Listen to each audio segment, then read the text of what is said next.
सोहेल अफरीदी साहब फरमा रहे हैं कि मेरा लीडर जेल में है। अगर वो बाहर होता तो फ़लस्तीनियों के सरों का कभी सौदा ना करता।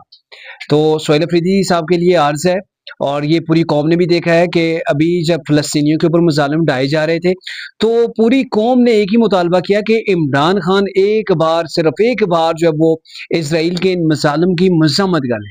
लेकिन इस पूरी कौम ने देखा, बल्कि इवन मैं आपको बताऊँ कि तरीक़े साहब के अपने लोग भी जब इमरान खान से डेला जेल के अंदर मुलाकात के लिए जाते थे, तो वहाँ पे वो इमरान खान के मिन-तरले करते रहे कि खुदा के लिए सिर्फ़ एक बार आप यहाँ पे साफ़ियों को कह दें कि मैं इज़राइल के मज़ालिम की जो फ़लस्तीन के अंदर वो कर रहे हैं उसकी मज़म्मत करता हूँ, या फिर ईरान के ऊपर जो इज़राइल ने अटैक किया था उसकी मज़म्मत करता हूँ। तो जनाब खान साहब ने एक बार ना तो ट्वीट करवाया है और ना ही उन साफ़ियों को कहा है कि भाई मैं जो है वो इस मामले की मज़म्मत करता हूँ।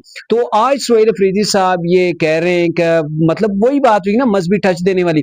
तो ये टच देने की कोशिश कर रहे हैं कि हाँ भाई मेरा लीडर होता तो उसने तो छोड़ना ही नहीं था, उसने तो फ़लस्तीन को भी आज़ाद करा देना था।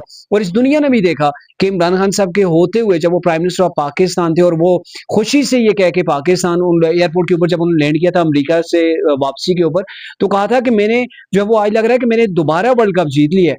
और वही डोनाल्ड ट्रंप के साथ उनकी मुलाकात हुई और उससे कुछ हफ्तों बाद या कुछ दिनों के बाद ही मोदी सरकार ने कश्मीर की जो स्पेशल आईनी हैसियत थी उसको ख़त्म करके मकबूजा कश्मीर को अपना हिस्सा बना लिया था। तो उस वक़्त खान साहब ने क्या किया? सिर्फ़ खामोश है एहतजाज। आपने सड़कों के ऊपर निकलना है जुम्मे के बाद, आपने वहाँ पे 2 मिनट की खामोशी इख्तियार करनी है, एक नक्शा बनवा दिया और नक्शे के अंदर मकबूजा कश्मीर को पाकिस्तान का हिस्सा दिखा दिया। सर ऐसे आज़ादियाँ नहीं मिलती।